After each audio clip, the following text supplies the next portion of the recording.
Everyone, welcome back to our YouTube channel ARA study classes. So हम पढ़ रहे हैं अपनी 5वीं यूनिट और हमने कवर किया था क्या, आइसोलेटेड फुटिंग। ठीक, तो आइसोलेटेड फुटिंग के बाद हमने कंबाइंड फुटिंग को कवर किया था और उसके बाद आपका टॉपिक था स्ट्रैप फुटिंग। लेकिन स्ट्रैप फुटिंग ना देकर, ये देखो फाउंडेशन का है, स्ट्रैप फुटिंग ना देकर आपके सिलेबस में क्या पूछता है, स्ट्रिप फुटिंग का। देखो मैं दिखा रहा हूँ, ये देखो सिलेबस आपका पार्ट 3 में क्या, स्ट्रैप फुटिंग कभी नहीं पूछा, एक बार सिर्फ बता दिया है और पूछा है सिर्फ डिजाइनिंग का स्टेप। देखो किसका, स्ट्रिप फुटिंग का पूछा है और क्वेश्चन भी जो दिया है वो स्ट्रिप फुटिंग का ही दिया है। ठीक, तो मैं स्ट्रैप ना पढ़ा के स्ट्रिप ही पढ़ा रहा हूँ। ठीक, अगर किसी को स्ट्रैप पढ़ना होगा तो बता देना, मैं बाद में इसे भी अपलोड कर दूंगा। ठीक, चलो तो आज हम पढ़ेंगे स्ट्रैप फुटिंग की डिजाइनिंग का स्टेप और एक न्यूमेरिकल भी कर लेंगे। ठीक, चलो तो स्टार्ट करते हैं designing step of strip footing का। ठीक, तो सबसे पहला स्टेप हमारा क्या होता है, सबसे पहला स्टेप क्या होता है, सबको अब तो ध्यान हो गया होगा, 2 कर लिया है। तो पहला स्टेप क्या होता है, किसी को आइडिया? पहला स्टेप आपका हमेशा क्या होगा, लोड कैलकुलेशन। लोड कैलकुलेशन, ठीक,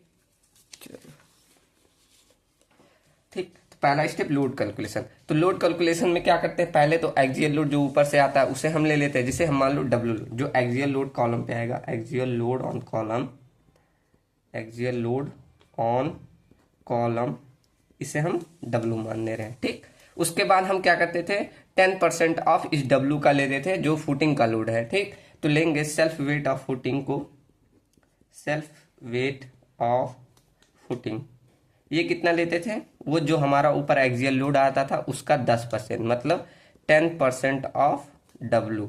इसको हम निकालेंगे तो 0.1 डब्ल्यू आएगा। ठीक, यहाँ से आप टोटल लोड कैलकुलेट करेंगे, टोटल लोड की वैल्यू क्या आ जाएगी, ये आपका आ जाएगा 1.1 डब्ल्यू। ठीक, चलो तो ये आपका हो गया लोड का कैलकुलेशन। आप इसे डब्ल्यू डैश से भी दिखा सकते हैं, ऐसे आपका डब्ल्यू डैश भी लिखा होता है कहीं कहीं। ठीक, चलो तो स्टेप नंबर फर्स्ट आपको क्लियर हुआ ना। अब स्टेप नंबर सेकंड होता है आपको जो यहाँ देखो स्टिफ फुटिंग कैसा ऐसे होता है, एक पतली सी विड्थ होती है वॉल की, ऐसे वॉल होता है। चलो मैं 3D बना रहा हूँ, ऐसे समझिए, ये ऊपर का भाग होता है, उसके बाद नीचे ये फुटिंग होता है कुछ ऐसे। ठीक, तो अब हमारा काम है ये विड्थ ऑफ फुटिंग निकाला, कैपिटल बी की वैल्यू। ठीक, तो चलो इसे निकालते हैं। तो स्टेप नंबर सेकंड हमारा होता है, step second, determine the width of footing. ठीक, विड्थ ऑफ फुटिंग, अब ये कितना होता है, इसे हम कैपिटल बी से डिनोट करेंगे। इसके लिए फॉर्मूला होता है टोटल लोड, जो यहाँ टोटल लोड आया, टोटल लोड डिवाइडेड बाई आपका जितना अभी इसमें गिवन डाटा होता है क्या, सॉइल की बियरिंग कैपेसिटी, तो उससे आपको डिवाइड कर देना है, सॉइल की बियरिंग कैपेसिटी। ठीक, तो ये कितना हो गया, डब्ल्यू प्लस डब्ल्यू डैश लिख दे और सॉइल की बियरिंग कैपेसिटी मान लो क्यू नॉट। ठीक, तो यहां से आप क्या कैलकुलेट कर लेंगे, विड्थ को। ठीक, चलो किसी को दिक्कत नहीं ना, अब तक तो बहुत ईजी है, इसमें कोई दिक्कत, ये ज्यादा बहुत ईजी है इसका डिजाइनिंग। ठीक, उसके बाद स्टेप नंबर थर्ड होता है आपको नेट अपवार्ड प्रेशर, मतलब इस पे कितना ऊपर से सॉइल प्रेशर लगा रहा है वो निकालना। ठीक, तो determine the net upward, determine the net upward soil pressure.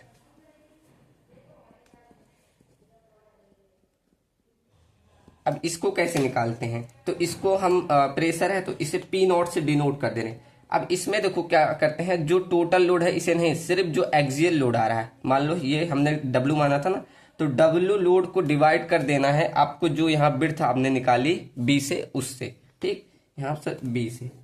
ठीक, तो यहाँ पर आपको मिल जाएगा क्या, नेट अपवार्ड प्रेशर, यहाँ डब्ल्यू लिख दो, इसे डब्ल्यू इक्वल टू क्या, एक्सियल लोड ऑन कॉलम, जो ऊपर से लोड आएगा। ठीक, एक्सियल लोड ऑन कॉलम, उससे डिवाइड करना है।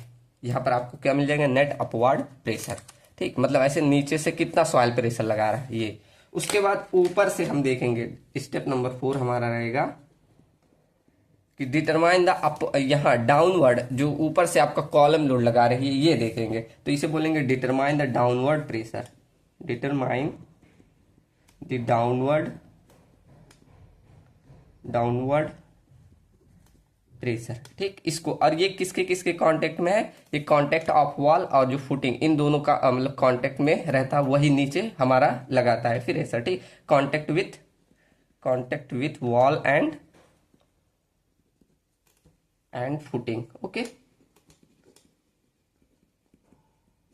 चलो, तो इसके लिए आप यहाँ डाउनवर्ड है तो इसे पीडी से डिनोट कर दे रहे हैं। ठीक, तो इसमें भी फॉर्मूला क्या होता है, ये टोटल लोड को डब्लू, टोटल लोड नहीं या डब्लू मतलब एक्सियल लोड लिया जाएगा और डिवाइड किया जाएगा स्मॉल बी से।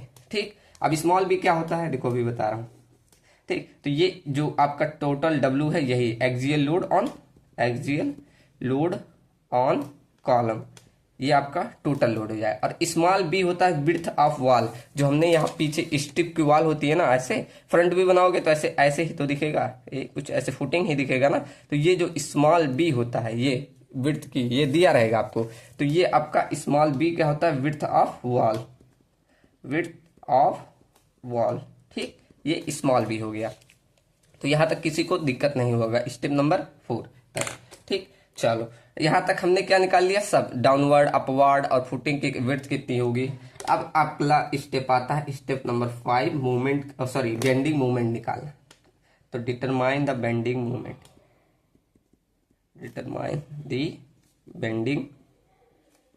मूवमेंट। ठीक, चलो, तो इसके लिए 2 केसेस हम लेके चल रहे हैं। तो केस नंबर 1 मैं लेके चल जा रहा हूं कि अगर आपका जो फुटिंग बना है वो मतलब जो वॉल की चिनाई हुई वो मेसनरी द्वारा है, अगर ये मेसनरी का है, ठीक, तब कहां पर क्रिटिकल सेक्शन बनेगा, उसी के आधार पर निकालेंगे। अब मैंने बता दिया था पिछले ही क्लास में कि क्रिटिकल सेक्शन कहां पर बनता है। ठीक, तो जैसे ये आपका अगर मान लो मेसनरी की फुटिंग बनी हुई है, तो बताओ किसी को ध्यान है कि आपका मतलब क्रिटिकल सेक्शन कहां बनेगा, किसी को ध्यान है? अगर ध्यान हो तो तुरंत कमेंट करके बताइएगा। ये जैसे आपका बी और ब्रेड्थ कॉलम होता है, ये स्मॉल बी, ये हमने माना। ठीक, तो हमने बताया था उसमें, ध्यान है ना, पिछले लेक्चर में नहीं, आइसोलेटेड वाले लेक्चर में मैंने बताया था कि जब ये आपका क्या मैसनरी का फुटिंग बना होता है तो क्रिटिकल सेक्शन जो आपका बना होता है, ये हम इसका अगर सेंटर पे डिवाइड करें ऐसे, इस सेंटर के मिड पे, इसके हाफ पे, ठीक, इसके हाफ पे, मतलब ये अगर इसका हाफ करे तो b/2 हो रहा है, ये b/2 होगा। ठीक, और फिर इसके हाफ में यहां पर इसके सेंटर में मिलता है, इसे b/4 बोलेंगे। ठीक, समझ में आया ना, वहां पर मैंने बताया था। तो ये हमारा क्रिटिकल सेक्शन कहां पर बनता है, यहां पर ऐसे b/4 डिस्टेंस पे।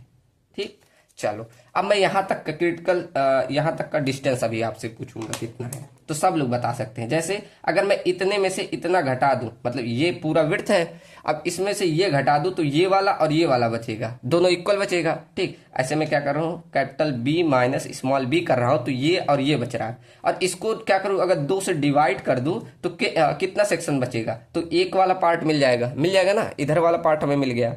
समझ में आया कि नहीं? देखो, टोटल विड्थ में से इतना निकाला तो ये वाला बच गया, ये वाला बच गया, इसे 2 से डिवाइड कर दिया तो एक पार्ट मिल गया। ठीक, अब मुझे क्रिटिकल सेक्शन तक चाहिए, मतलब इतना विड्थ मैं निकाल रहा हूं, तो कितना है, देखो, अगर b माइनस स्मॉल b/2 में मैं इतना जो विड्थ है b/4 जोड़ दूं, तो मुझे यहां तक के क्रिटिकल सेक्शन से लेकर पुटिंग के एज तक का हमें डिस्टेंस मिल जाएगा।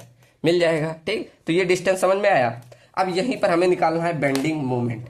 अब बेंडिंग मोमेंट मतलब क्या होता है, जो यहाँ नीचे से प्रेशर लग रहा है और ऊपर से लग रहा है, इसी का मतलब वर्टिकल और हॉरिजॉन्टल का हम समीशन कर देते हैं। ठीक, तो नीचे से पहले, चलो नीचे को हम पहले डिवाइड करते हैं। तो ये जो नीचे से हमने क्या बोला था, अपवार्ड सॉइल प्रेशर, ये कितना है, इसे हमने P0 से डिनोट किया। तो यहाँ से मोमेंट इक्वल टू लिख सकते हो नीचे से P0 प्रेशर इंटू डिस्टेंस। ठीक, अब देखो ये जो नीचे से लगता है ना, ऐसे यूडियली लगता है, ऐसे पूरा यूडियल लोड लगता है, तो इसे P0 इंटू, अब डिस्टेंस करते हैं b minus b/2 plus b/4। ठीक, ये तो हो गया मूवमेंट। इंटू में इसमें हाफ डिस्टेंस करते हैं, जब ऐसा लोड रहता है तो इंटू में इसके डिस्टेंस के हाफ से भी डिवाइड किया जाएगा, b/2 प्लस b/4। आपको मूवमेंट निकालना आता होगा, जैसे SFD BMD में पढ़ा था, वही सेम कॉन्सेप्ट। ठीक, चलो, ये तो हमने डाउनवर्ड किया। अब ऐसे अपवार्ड हमारा ये ऊपर से भी हमारा लगा रहा है, कौन, कॉलम का प्रेशर आ रहा है ना, जिसे हमने PD से डिनोट किया। तो ये ऊपर से आ रहा है तो इसे माइनस रहेगा, और ये माइनस का पी डी इंटू, अब इतनी डिस्टेंस पे ये कितना लगा रहा है, बस इतने ही डिस्टेंस पे, और कहीं लगा रहा है, बस इतने पे ही तो आ रहा है। ठीक, तो इंटू में ये वाली डिस्टेंस कितनी है, ये डिस्टेंस कितनी है b/4 इंटू में, अब इसका भी सेंटर ले लेंगे 1/2 b/4। ठीक, समझ में आया ना, किसी को दिक्कत? अब देखो ये इतना ही डिस्टेंस क्यों लिया, जो हमने बोला है contact with wall and footing, मतलब इतना ही डिस्टेंस हमारा लिया जाता है। ठीक, चलो समझ में आया ना। तो इतना पीडी जो ऊपर से अपवार्ड प्रेशर लग रहा है, सॉरी डाउनवर्ड प्रेशर लग रहा है, इंटू में डिस्टेंस किया जितने पे क्रिटिकल सेक्शन बन रहा है b/4 पे, इंटू उसका हाफ कर दिया। ठीक, अब हमें मूवमेंट का फॉर्मूला मिल जाएगा। क्या हो गया, पी नॉट, अब ये बाई 2 को यहां ले आ रहे हैं, पी नॉट बाई 2 इंटू, अब ये देखो ये होल स्क्वायर बन जाएगा, capital B minus small b/2 plus b/4 का होल स्क्वायर, और ये माइनस का ऐसे लिख सकते हो उसे pd/2 इंटू b/4 का होल स्क्वायर।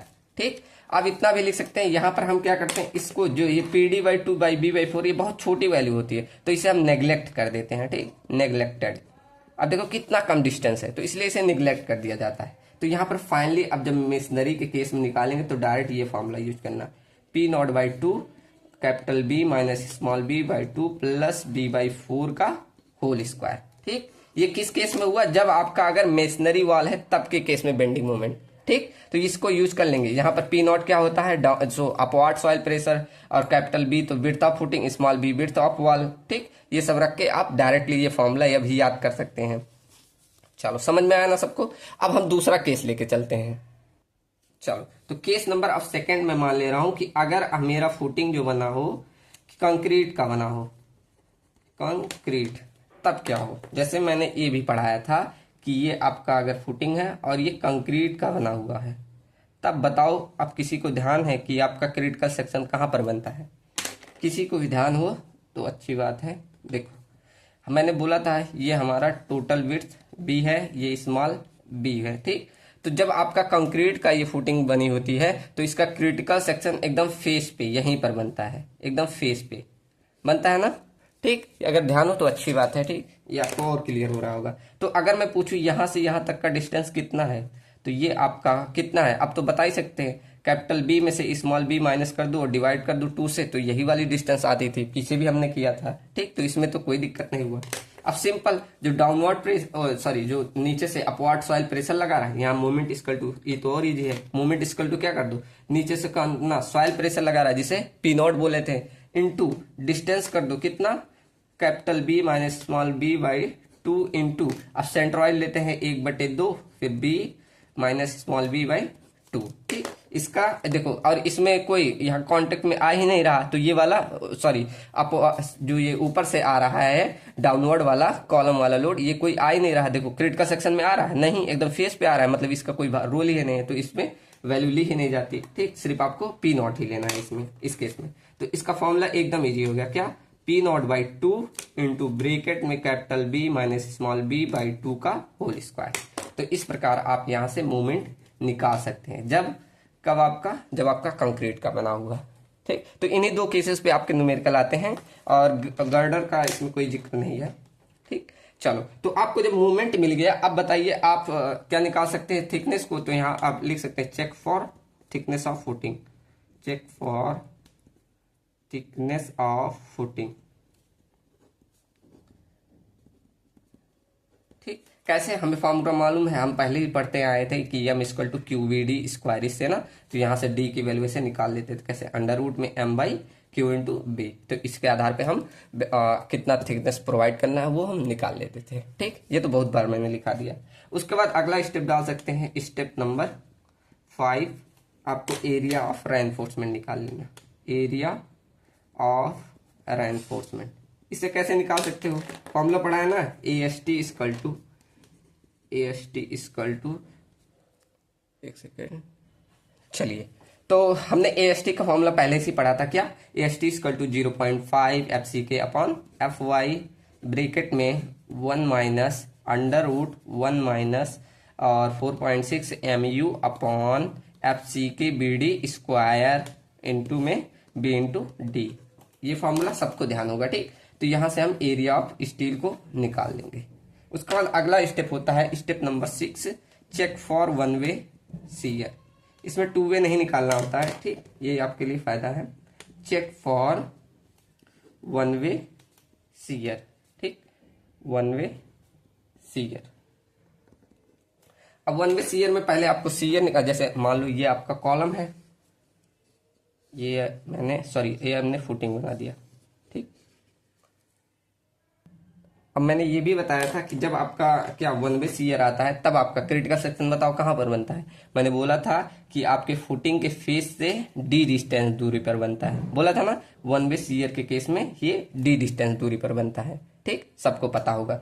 तो यहां पर मैं इतना डिस्टेंस पूछूं तो कितना हो जाएगा, यहाँ पर इतना डिस्टेंस हो जाएगा b minus small b by 2, और इतना और माइनस कर दो, माइनस का d, ठीक, समझ में आया ना। इतना तो हमारा पहले ही होता था ये वाला पार्ट, इसी में से ये बस माइनस d घटा दो, ये डिस्टेंस मिल गई, ठीक। अब सीयर फोर्स इक्वल टू क्या होता है, vu इक्वल टू हमें निकालना है, तो नीचे से जो आपका प्रेशर लग रहा है इनटू आपका डिस्टेंस कर दो, मतलब ये जो p नॉट है, p नॉट इंटू ये जो डिस्टेंस है इससे मल्टीप्लाई कर दो, बस ये क्या capital B minus small b by 2 minus का d।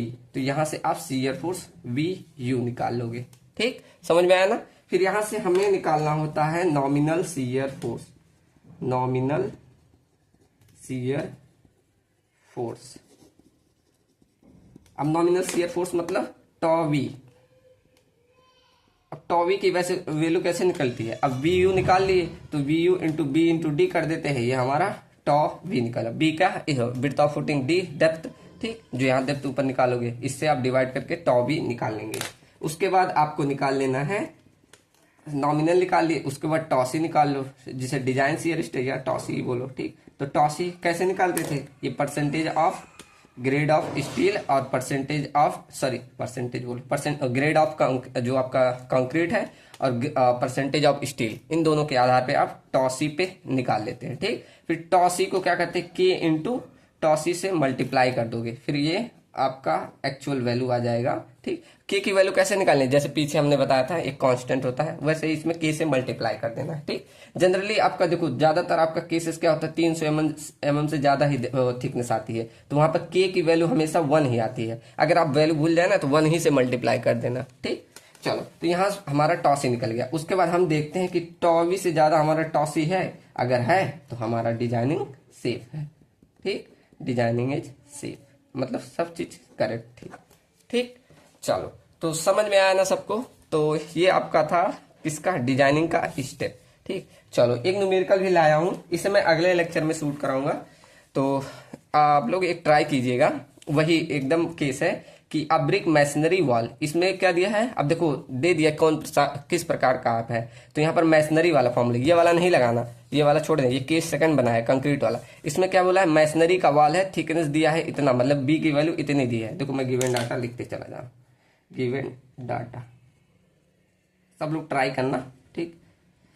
तो यहाँ पर गिवन डाटा क्या है कि मैसनरी वॉल जिसकी thickness small b equal to कितना है, 230 mm, इतनी थिकनेस है, जो कि कैरी कर रही है एक लोड कितना, 370 kilo newton per metre, including of its own weight. मतलब ये टोटल वेट दिया है, इसे मान लो P कोई भी वैल्यू मान लो W वेट है, तो ये दिया है 370 किलो न्यूटन पर मीटर, ठीक। अब देखो ऐसा केस रहे ना, जब वेट दे दे तो इसमें फैक्टर ऑफ सेफ्टी आपको लगाना पड़ेगा, आप खुद नहीं कैलकुलेट किए, तो इसमें W इक्वल टू क्या करना पड़ेगा, फैक्टर ऑफ सेफ्टी। देखो मेरे पास कैलसी, एक सेकेंड, चलिए, तो इसे क्या कर देना, फैक्टर्ड कर देना, तो 370 इंटू 1.5 से मल्टीप्लाई कर दो, तो ये आ गया 550 किलो न्यूटन पर मीटर। ये आपका हो गया अल्टीमेट लोड कितना आएगा, ठीक। तो इसमें फैक्टर ऑफ सेफ्टी अप्लाई करना पड़ेगा, तो ये हो गया। उसके बाद design footing of wall, take care the bearing capacity of soil, मतलब सॉइल की से बियरिंग कैपेसिटी कितना दी है, 150 kilo newton per metre square, ठीक। At the depth of 1 metre depth पे, मतलब डेप्थ ऑफ फुटिंग इतनी रखी गई है। यूज M20, मतलब ग्रेड ऑफ कंक्रीट M20 लिया गया है, ग्रेड ऑफ स्टील FE 415 लिया गया है, ठीक। चलो सॉल्व भी करा दे रहा हूँ, क्या रखूं, ठीक। चलो, तो स्टेप फर्स्ट आपका तो कंप्लीटेड है, आपका लोड दिया ही है, ठीक। उसके बाद स्टेप सेकंड पे डायरेक्ट हम आते हैं, क्या, स्टेप नंबर सेकंड, आपको निकालना होता है width of the footing. Width, determine the width of the footing, ठीक, कैसे निकालते थे? तो विड्थ के लिए बी के लिए हम क्या करते हैं, जो आपका अल्टीमेट ये बोलो टोटल लोड है उससे हम क्या शेप बेरिंग कैपेसिटी से डिवाइड कर देते थे। तो यहाँ पर आपको मिल जाएगा कितना 550 डिवाइडेड बाई 150। तो यहाँ पर आपका कितना आ गया 3.66। ये आपका विड्थ आ गया 3.66 मीटर। ठीक, अब देखो इसमें ना हम इक्वली डिस्ट्रीब्यूट करने के लिए थोड़ा ज्यादा ही मतलब लेके चलेंगे। तो इसे मान लेते हैं 3.8 मीटर। तो यहाँ पर विड्थ की वैल्यू कितनी हम लेके चलेंगे, b इक्वल टू 3.8 मीटर। दोनों तरफ इक्वल है इसीलिए बस। ठीक, तो यहाँ पर हमारा सेकेंड स्टेप विड्थ कंप्लीट हुआ। उसके बाद अगला स्टेप नंबर थर्ड हमने क्या पढ़ा, स्टेप नंबर थर्ड हम देखते थे कि अपवार्ड सॉइल प्रेशर कितना लगा रहा था। ठीक, तो यहाँ पर अपवार्ड सॉइल प्रेशर, ठीक, इसे कैसे पी नॉट से डिनोट किया था। तो पी नॉट इक्वल टू हम क्या करते थे, जो स्मॉल डब्ल्यू, अभी देखो यहाँ टोटल लोड दिया है, पहले आपको डब्ल्यू निकालना पड़ेगा। तो इसके लिए क्या करना पड़ेगा, यहाँ पर देखो जैसे सब including own weight of footing ये भी लिया है, लेकिन हमारा अपवार्ड सॉइल प्रेशर के लिए क्या फॉर्मूला था, यहाँ पर डब्ल्यू बाई कैपिटल बी। ठीक, तो पहले आपको ये कैपिटल डब्ल्यू निकालना पड़ेगा। उसके लिए क्या करें, अगर हम इस टोटल अल्टीमेट लोड का 10% ले लें, 555 का 10% ले लें। ठीक, तो 10% का वेट कितना हो जाएगा, ये 55 किलो न्यूटन इतना हो जाएगा ना, मतलब 10%। अब ये हमारा फुटिंग का वेट आ गया। ठीक, फुटिंग का वेट कितना आ गया 55 किलो न्यूटन। अब इसी में से टोटल से निकाल लो, तो डब्ल्यू में से अगर मैं 555 में से 55 किलो न्यूटन निकाल लूं तो कितना बचेगा, ये 400, सॉरी यहाँ देखो ये 550 है, हाँ तो 550, देखो यहाँ कैलकुलेशन में थोड़ा मिस्टेक कर दी, ये 555 है। देखो कैसे 370 इंटू 1.5 करोगे तो ये देखो 555 आ रहा है, मैंने लिख दिया 550। ठीक, तो ये डब्ल्यू इतना आएगा। उसके बाद जब इसका आप 10% करोगे तो ये आपका कितना आएगा, ये आ जाएगा 55.5 किलो न्यूटन। ठीक, ये फुटिंग का वेट आ गया। अब क्या करना है, टोटल वेट में से आपको फुटिंग का वेट माइनस कर देना है। तो आप जब 555 माइनस करेंगे 55.5 तो ये आपका आ जाएगा कितना 499.5 किलो न्यूटन। ठीक, अप्रॉक्सीमेट इसे मान लेना 500 किलो न्यूटन मान लो, 0.5 का फर्क है इतना मान लेना। ठीक, तो ये आपका डब्ल्यू लोड आ गया, एक्सियल लोड। ठीक, समझ में आया ना, ये हमने एक्सियल लोड निकाल लिया। अब सिंपल इसी एक्सियल लोड में वैल्यू रख दो, 500 kilo Newton divided by width, अभी भी हमने निकाला कितना 3.8 मीटर। तो यहाँ से अपवार्ड सॉइल प्रेशर हमें मिल जाएगा, कर दो 500 डिवाइडेड बाई 3.8, तो ये वैल्यू आ गई 131.57। ठीक, 131.57 किलो न्यूटन पर मीटर। ठीक, ये हमने निकाल लिया अपवार्ड सॉइल प्रेशर। ठीक, किसी को दिक्कत?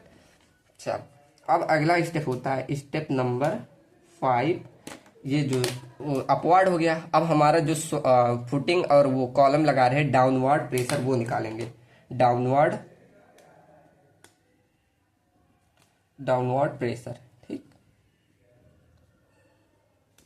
ये कैसे निकालते थे, इसे पीडी से डिनोट किया गया था, पीडी से। इसे बोला था यही axial load divided by small bit. तो एक्सियल लोड की वैल्यू हमारी कितनी है 500 किलो न्यूटन, डिवाइड कर दो इसे स्मॉल बी से, स्मॉल बी की वैल्यू कितने है 230 mm, तो 0.230 इतना से mm से डिवाइड कर दो। ठीक, तो ये आपका कितना आ गया 500 डिवाइडेड बाई 0.30, ये देखो बहुत ज्यादा आ रहा है 2173.91 किलो न्यूटन पर मीटर इतना लगा रहा है। ठीक, ये कौन सा है डाउनवर्ड प्रेशर, जो कॉलम और फुटिंग के फेस पे आ रहा है। चलो, तो अब अगला स्टेप करते हैं। स्टेप अगला क्या हमारा है, मोमेंट को निकालना। स्टेप नंबर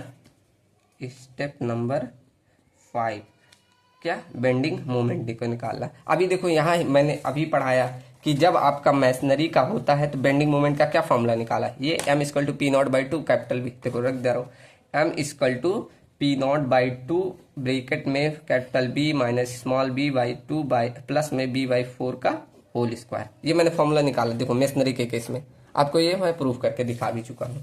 ठीक, चलो, तो पी नॉट मालूम है, अपवार्ड सॉइल प्रेशर कितना लगा रहा है 131.57 किलो न्यूटन डिवाइडेड बाई 2, और यहाँ देखो कैपिटल बी की वैल्यू हमें मालूम है कितना है 3.8 8 मीटर, और स्मॉल बी की वैल्यू मालूम है 0.230 मीटर, mm था तो मीटर में बदल दिया, ठीक, divided by 2 plus 0.230 divided by 4 का होल स्क्वायर। कर लीजिए, आपका मोमेंट आ गया। ठीक, चलो तो करते हैं।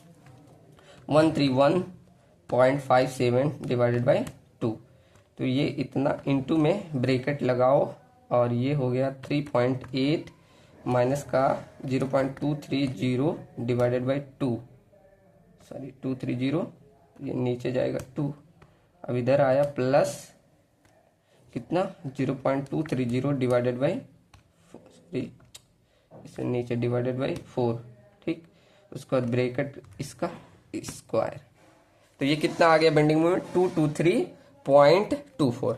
तो बेंडिंग मोमेंट m की वैल्यू आ गई 223.24 किलो न्यूटन पर मीटर। ठीक,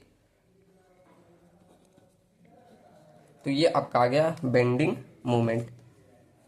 चलो तो बेंडिंग मोमेंट मिल गया। अब हम चेक कर सकते हैं डेप्थ कितना प्रोवाइड करना। Check for depth of, sorry thickness बोल सकते, thickness of footing, thickness of footing कैसे, हमने डी बराबर फॉर्मूला पढ़ा था √m/q इंटू बी। ठीक, और क्यू की वैल्यू कितना हो जाएगा जब आपका 400 मतलब ग्रेड ऑफ स्टील 415 है तो कितना रहता है, तो यहाँ हो जाएगा m बराबर 0.138 इंटू एफ सी के इंटू बी। ठीक, क्यू की वैल्यू इतनी हो जाती थी, हमने पूरा चार्ट पढ़ा है ना पीछे। चलो तो मोमेंट की वैल्यू है, हम सब रख दो। चलो मोमेंट कितना है 223.24, अब इसे न्यूटन पर mm बदल लो तो 10⁶ से मल्टीप्लाई कर देना। ठीक, 0.136 इंटू, और एफसीके की वैल्यू कितनी है 20 है ना, 20 इंटू कैपिटल बी की वैल्यू कितना है मीटर में है तो इसे में बदल लो 3.8 इंटू 1000 से मल्टीप्लाई कर देना। तो यहाँ देखो कितना आ रहा है आपका डेप्थ, अंडर रूट में 223.24 इंटू 10⁶, गलत हो गया, ऐसे नहीं, ऐसे करो 223.24 इंटू 10⁶ डिवाइडेड बाई 0.138, ये 8 है, 8 इंटू 20 इंटू 3.8 इंटू 1000। ठीक, तो यहाँ से डेप्थ की वैल्यू कितनी आई 145 mm। ठीक, अप्रॉक्सीमेट कर सकते हैं 146 mm, इतना कितना आया क्या डेप्थ ऑफ फुटिंग। ठीक, तो ये तो आपका आया डी रिक्वायर्ड की वैल्यू। ठीक, क्या डी रिक्वायर्ड की। अब हम डी प्रोवाइडेड कितना करते हैं, हमें पता है जो फुटिंग की डेप्थ होती है हमें मिनिमम से मिनिमम 0.5 मीटर रखना है, मतलब 500 mm इतना रखना है। ठीक, तो हम क्या करेंगे, एक कवर अज्यूम कर लो, कवर हम जो प्रोवाइड करेंगे ये अज्यूम कर लो, कितना भी कर सकते हो आप। चलो मैं अज्यूम कर ले रहा हूँ 40 mm। ठीक, तो यहाँ कवर हमने 40 mm अज्यूम कर लिया, और क्या कर रहे हैं 40 मत करो और ज्यादा ही करो, चलो मैं 75 mm कर दे रहा हूँ। ठीक, चलो 75 mm हम पिछली बार भी शायद किए थे, तो इसमें भी उतना ही मैक्सिमम आपका जो फुटिंग में कवर दिया जाता है वो 75 mm। ठीक, तो इतना अज्यूम कर ले रहे हैं। तो अब हम स्मॉल डी जो हम प्रोवाइड करेंगे वो क्या कर देंगे, कैपिटल डी में से क्या कर दे, अगर इस कवर को माइनस कर दो तो ये इतना स्मॉल डी आ जाएगा। तो 500 mm माइनस 75 mm माइनस कर दो तो डी प्रोवाइडेड की वैल्यू आ गई कितना 500 माइनस 75, तो ये आ गया 425 mm। ठीक, तो हम जो प्रोवाइड कर रहे हैं डेप्थ ये इतने ही डेप्थ प्रोवाइड कर रहे हैं। ठीक, ये हमारा प्रोवाइडेड है। चलो यहाँ तक समझ में आया ना। अब हमारा स्मॉल डी की भी वैल्यू मालूम चल गई। अब आप एरिया ऑफ स्टील निकाल सकते हैं, और उसके बाद 1 बेस ईयर 2 बेस ईयर, चलो सब कर रहे हो। चलो स्टेप नंबर 6, कौन सा, एरिया ऑफ स्टील निकालना। अब एरिया ऑफ स्टील निकालना सबको आता है, कैसे, हमें फॉर्मूला मालूम है AST इक्वल टू क्या है 0.5 FCK अपॉन FY ब्रैकेट में 1 minus under root 1 minus MU upon FCK BD square. ठीक, इंटू में B इंटू D होता है। ठीक, अब सारी वैल्यू आपको मालूम है 0.5 इंटू FCK 20 है, FY 415 है, into 1 minus under root 1 minus, और ये MU की वैल्यू कितनी थी 223.24, इसे 10⁶ से डिवाइड कर देना, सॉरी मल्टीप्लाई कर देना, न्यूटन पर mm स्क्वायर में हो जाएगा। और ये FC के 20 थी। B की वैल्यू कितना था, 3 पॉइंट कितना था, B की वैल्यू 3.8 मीटर, ठीक। 3.8 इंटू 1000 इंटू डी की वैल्यू हमने कितना जो प्रोवाइडेड करो 425 mm अभी निकाला ना, तो B और कैपिटल B की वैल्यू कितना था, अभी यहाँ दिखाया 3.8, इसे 3800 mm डायरेक्ट कर दो इंटू स्मॉल d की वैल्यू 425 mm, ठीक। तो यहाँ से आपको एरिया ऑफ स्टील निकल जाएगा। सब लोग बताना कितना आया, ये कैलकुलेशन कर लेना, ठीक। चलो, तो एरिया ऑफ स्टील निकाल लिया। उसके बाद अगला स्टेप होता है step number 7, check for one way shear. Check for one way shear, ठीक। तो इसके केस में मैंने फॉर्मूला बता दिया था, यहाँ पर इतना कितने डिस्टेंस पे बनता है, यहाँ पर डी डिस्टेंस दूरी पर बनता है। तो इसके लिए मैंने यहाँ देखो फॉर्मूला अभी ये भी बताया था कि वीयू की वैल्यू क्या फॉर्मूला होता है, मैंने निकाल के बताया है। तो यहाँ डायरेक्ट में फॉर्मूला यूज करो, P naught into capital B minus small B by 2 minus का डी, ये फॉर्मूला हो जाता है वीयू निकालने का। तो यहाँ से वीयू निकाल सकते हो। पी नॉट की वैल्यू क्या थी, पी नॉट आपका था 131.57 into capital B 3.8 metre, small B हमारा 0.230 mm था, तो मतलब सॉरी इसको मीटर में बदल दिया, इंटू 2 माइनस जी, और ये हो जाएगा डी की वैल्यू 425, इसे मीटर में कर देना, ठीक। तो यहाँ से आपका वीयू निकल जाएगा, आप कैलकुलेट करने ला, ठीक। फिर उसके बाद हम यहाँ से टॉ भी निकाल सकते हैं, जो वीयू आया उसे B into small D S से डिवाइड कर लेना, ठीक। उसके बाद आप टॉसी निकाल लेना। टॉसी कैसे निकालना, परसेंटेज ऑफ स्टील और ग्रेड के आधार पे आप निकाल सकते हैं। ये काफी बार पीछे अब इतना पढ़े हो तो ये कर सकते हो, ठीक। तो इतना आपका काम है, कर देना, ठीक। चलो, आशा करता हूँ सबको समझ में आया होगा। अगर कोई भी प्रॉब्लम हुई होगी तो जरूर कमेंट सेक्शन में बताइएगा।